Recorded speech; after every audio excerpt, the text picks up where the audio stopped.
El contenido proporcionado en este podcast tiene fines informativos y educativos únicamente. Cap Medical presenta.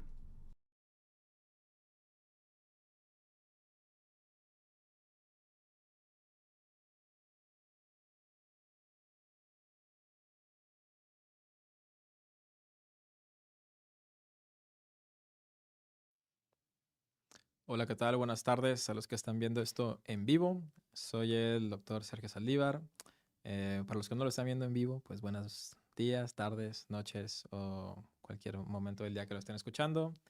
Para los que son nuevos aquí en los videos, que a lo mejor es el primer video que están viendo, soy el doctor Sergio Saldívar, soy neurólogo. em, Aunque en la pantalla dice neurólogo, pero en realidad es neurólogo.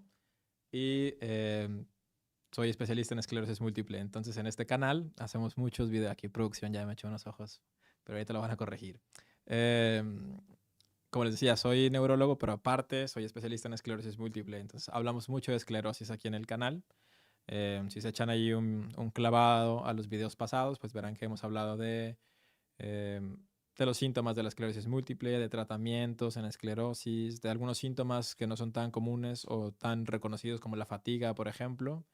Y entre esos videos que hemos hecho de esclerosis múltiple, una pregunta que es muy frecuente, que casi siempre me preguntan, y que sí me preguntan, no como los influencers que dicen, me han estado preguntando mucho, pero no es cierto, esto sí lo preguntan. em, sí me preguntan qué onda con el virus del Epstein-Barr y la esclerosis múltiple. Entonces, en vez de contestar así como unas líneas ahí muy simples, que a veces pues sí contestamos así en Facebook o en TikTok, decidimos mejor hacer un video, ¿no? De Epstein-Barr y de esclerosis múltiple para tratar de desmenuzar un poquito más el tema. Primero vamos a hablar del virus del Epstein-Barr, ¿no? ¿Qué es el virus del Epstein-Barr? Bueno, el virus del Epstein-Barr es em, parte, ¿no? De una familia de virus más grande que se llama virus del herpes, que a lo mejor ustedes están un poquito más familiarizados con ese nombre, ¿no? Por el herpes que da los fuegos, por ejemplo, ¿no? O la culebrilla, el herpes zóster. El virus del Epstein-Barr es parte de esa familia, es el virus herpes tipo 4, pero pues nadie le dice así, ¿no? Todos le decimos virus del Epstein-Barr. Em, Tiene la particularidad, si lo quieren ver así, de que es muy fácil de transmitir. Se transmite a través de la saliva, por ejemplo, y em, es muy común que se transmita entre niños, ¿no? Se habla más o menos que las personas para cuando llevan 5 años, o sea, tienen 5 años, ¿no? Ya la mitad de esos niños están infectados con el virus del Epstein-Barr. ¿Por qué? Pues porque los niños es muy sencillo que entre el chupón y el biberón y se pasan el vaso y muerden lo que sea, pues entonces es muy fácil que se transmita el virus entre niños, ¿no? Esa replicación, o esa más bien contacto, contagio del virus, sigue ocurriendo aunque ya uno ya no sea niño, ¿no? Entonces se habla que para los 18 o 20 años, para cuando uno es adulto, más o menos el 90-95% de la población ya está infectada con el virus del Epstein-Barr.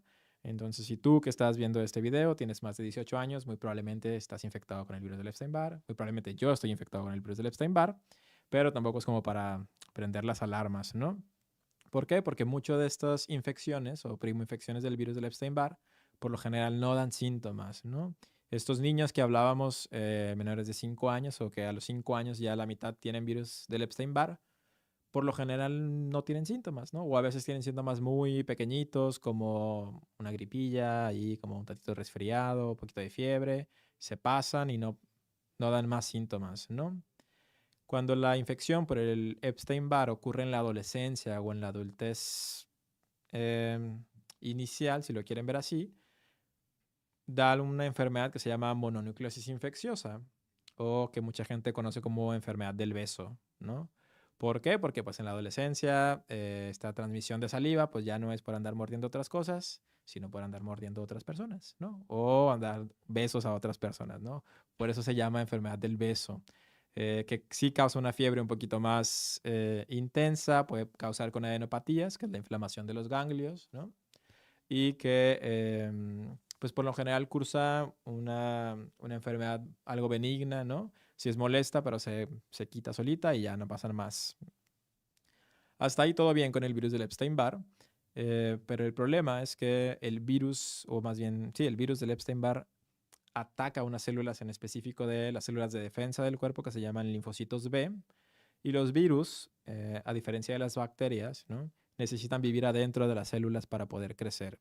Entonces, este virus del Epstein-Barr se mete al linfocito B y se queda ahí, ¿no? Una vez que pasa la infección, aunque nosotros ya no tengamos síntomas, el virus sigue viviendo adentro de nuestros linfocitos. Es como si fueran de estas personas que se meten a las casas, ¿no? Que aunque no son de ellas, así como posesionarios, si lo quieren ver así.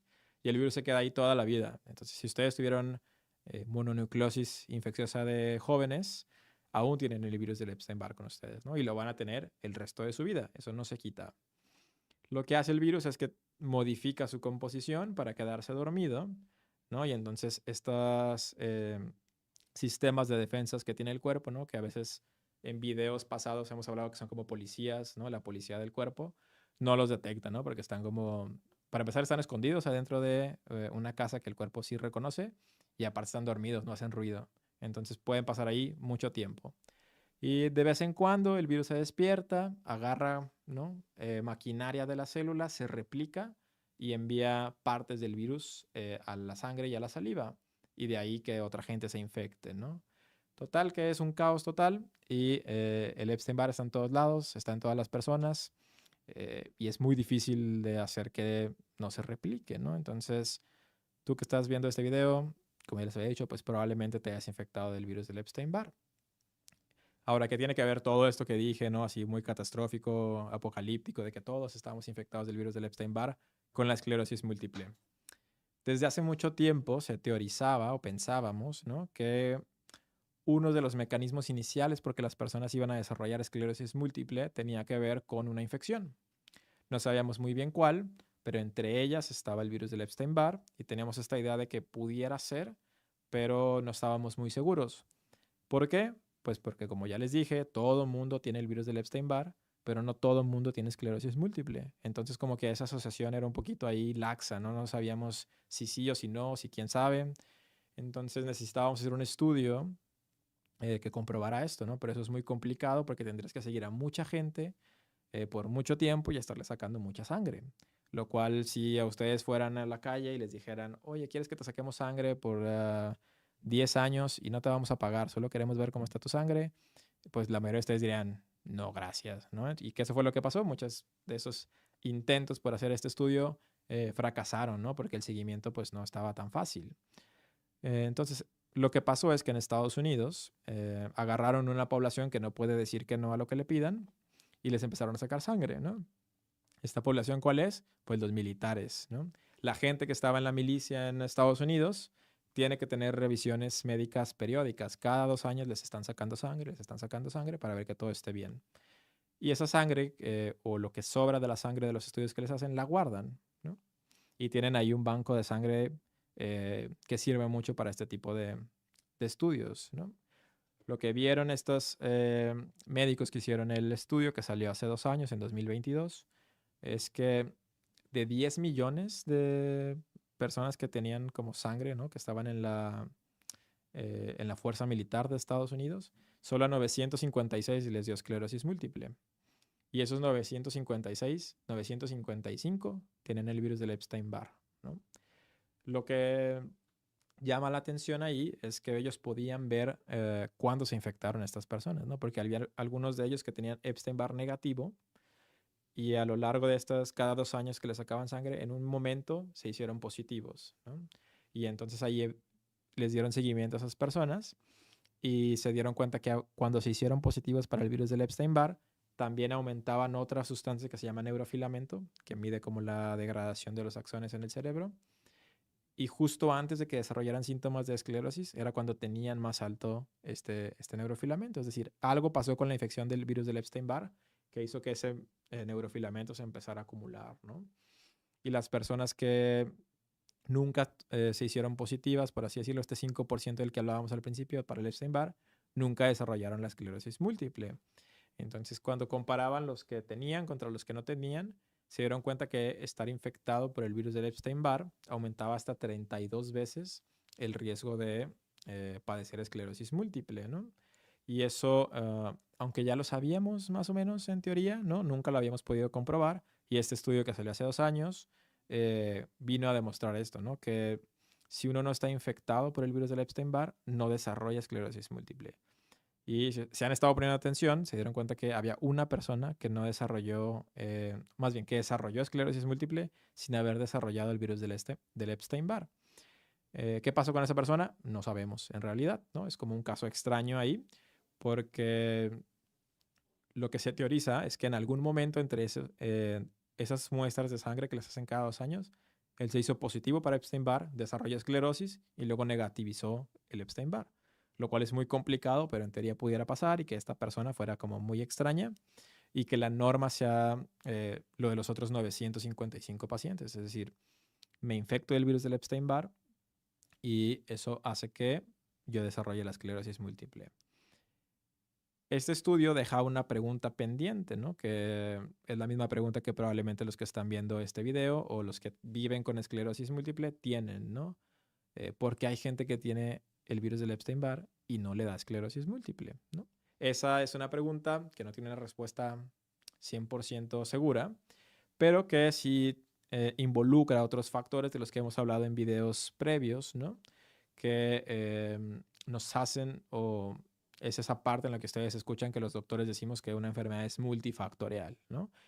Es decir, necesitas varias cosas de las cuales la patada inicial o lo que inicia toda esta cascada es la infección por el virus del Epstein-Barr. Pero hay otras cosas aparte, por ejemplo, el lugar donde naciste, el mes del año en el que naciste, si fumas o no fumas, si tuviste obesidad en la adolescencia o no, tus niveles de vitamina D. Entonces, todas ese tipo de cosas, ¿no? Las metemos en una caja y entre más de eso tengas, pues más probabilidades de que tengas esclerosis múltiple. Pero el simple hecho de estar infectado por el virus del Epstein-Barr aumenta ese riesgo hasta el 32 veces más que si no lo tuvieras, ¿no? Lo cual es pues bastante considerable. Es como tener 32 veces más boletos para una rifa, ¿no? Y que te saques esa rifa. Sabiendo esto, es obvio, ¿no? Que la comunidad médica intentó decir, bueno, quizás podamos prevenir la esclerosis múltiple, ¿no? Si vacunamos a las personas contra el virus del Epstein-Barr, así como vacunamos para otras cosas, ¿no? Podamos hacer que ya no exista la esclerosis múltiple, porque ya no les va a dar, porque ya no se van a infectar. Obviamente eso no se me ocurrió a mí, ¿no? Se le ocurrió a mucha gente y ha habido esfuerzos por hacer vacunas contra el virus del Epstein-Barr y todas han fracasado. Entonces hasta ahorita no hemos tenido esta posibilidad de decir, ¿sabes qué? Tengo este medicamento que va a quitar el virus del Epstein-Barr y que así vamos a hacer que ya no haya esclerosis múltiple. Sigue habiendo investigaciones al respecto, algo que no les dije porque pues no es como de neurología, pero el virus del Epstein-Barr está relacionado a otras enfermedades también que no tienen que ver con la esclerosis múltiple, sino que tienen que ver más bien con hematología y con oncología, por ejemplo, el linfoma de Burkitt, el linfoma primario del sistema nervioso, entre otras, ¿no? Hay algunas asociaciones también con lupus, por ejemplo, con síndrome de Sjögren, ¿no? El virus del Epstein-Barr está ahí como inmiscuido en muchas enfermedades. Entonces sí es algo que la comunidad médica lo tiene como prioridad, ¿no? Crear una vacuna contra el virus del Epstein-Barr, pero el problema es que los virus tienden a replicarse muy rápido, entonces mutan muy rápido, es difícil hacer vacunas contra ellos o medicamentos contra los virus.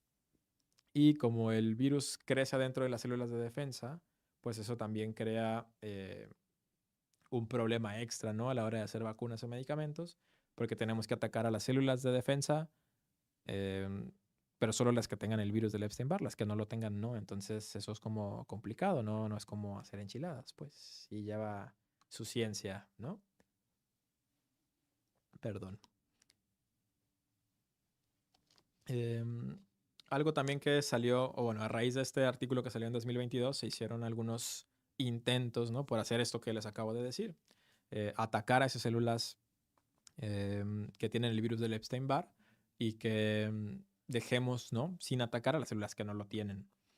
Es algo que se llama, lo pueden buscar en internet, se llama ATA188, es un medicamento que estuvo en fase de prueba algún tiempo. Bueno, de hecho sigue a fase de prueba. El estudio acaba hasta el 2027, aunque quizás lo acaben antes, por lo que les voy a comentar. Este medicamento lo que hacía era justo eso, ¿no? Detectaba qué células o qué linfocitos B tenían algunas partes del virus del Epstein-Barr y lo atacaban, ¿no? ¿Cómo le hacían? Pues de la misma manera en la que hacemos o creemos que el virus del Epstein-Barr crea la esclerosis múltiple. El virus, imagínense una pelota, ¿no? Y tiene muchos piquitos que salen de ahí. Uno de esos piquitos se llama EBNA1. No se lo tienen que aprender, no hay premio si ponen en los comentarios cómo se llama ni nada. Pero ese antígeno nuclear del virus del Epstein-Barr, que es lo que significa, ¿no? En inglés EBNA1, se parece mucho a una parte de las células del cerebro o de las células de la glía, que son como lo que le da forma al cerebro, ¿no? Que se llama glial-cam, que es una molécula de adhesión glial, ¿no? Tampoco se lo tienen que aprender. Pero se parecen mucho, son como si ustedes los pusieran en un espejo, se parecen, pero no son la misma persona, ¿no? Lo que pasa es que nuestro cerebro, o más bien nuestras células de defensa, agarran como que la forma, ¿no? De esta parte para reconocer al virus del Epstein-Barr. Y luego se dan cuenta que esta otra cosa que les decía, el glial-cam, se parece mucho. Y como están medio confundidos, no hacen preguntas, atacan, ¿no? Y eso aumenta o crea una respuesta autoinmune de las propias células de defensa contra el cerebro. Y eso es más o menos la teoría que se tiene de por qué el virus del Epstein-Barr hace que dé esclerosis múltiple, ¿no? Entonces, estos chavos, ¿no? De la farmacéutica que hicieron este medicamento, el ATA-188, viendo eso, quisieron ver si atacando esa parte podían hacer que la esclerosis múltiple se detuviera, ¿no? Y que ya no siguiera progresando. Lo que hicieron es que tomaron pacientes que tienen esclerosis múltiple primaria progresiva, es decir, que no tienen brotes, y les dieron este medicamento, que es una infusión, que se daba un año y luego al otro año. Y veían si mejoraban o no. Los estudios de fase 1, que no los voy a aburrir con terminología de eso, pero es como las fases iniciales del estudio, vieron que había una reducción como del 30% más o menos en la progresión de la enfermedad, lo cual es bastante bueno o bastante aceptable a comparación de lo que tenemos a disposición en el mercado para los pacientes que solo tienen progresión, que no tienen brotes. Pero en los estudios de fase 2 se dieron cuenta que eso en realidad era más bien como un 6%, ¿no? Entonces, no llegaron a la meta de lo que esperaban y la farmacéutica que está haciendo este medicamento va a detener la investigación porque vieron que no funcionaba tan bien como ellos esperaban. La verdad es que muchos de los que nos dedicamos a esto, ¿no? De ver esclerosis múltiple, teníamos como esta esperanza de que este medicamento funcionara porque las variantes progresivas de la enfermedad, como les decía, no tienen muchos tratamientos. Fuera del ocrelizumab, no hay mucho que podamos ofrecerle a los pacientes, entonces siempre estamos buscando qué otros medicamentos hay para ofrecerles a los pacientes que viven con esclerosis, porque queremos que lleven la mejor calidad de vida posible. Hay algunos otros medicamentos en fases de investigación más tempranas todavía, que la verdad es que es muy pronto para hablar de ellos, pero conforme más vamos entendiendo esta relación entre el virus del Epstein-Barr y la esclerosis, se abren más puertas para que haya más oportunidades de investigación. Entonces, quizás en los próximos años o en las próximas décadas tengamos estas herramientas a disposición, ¿no?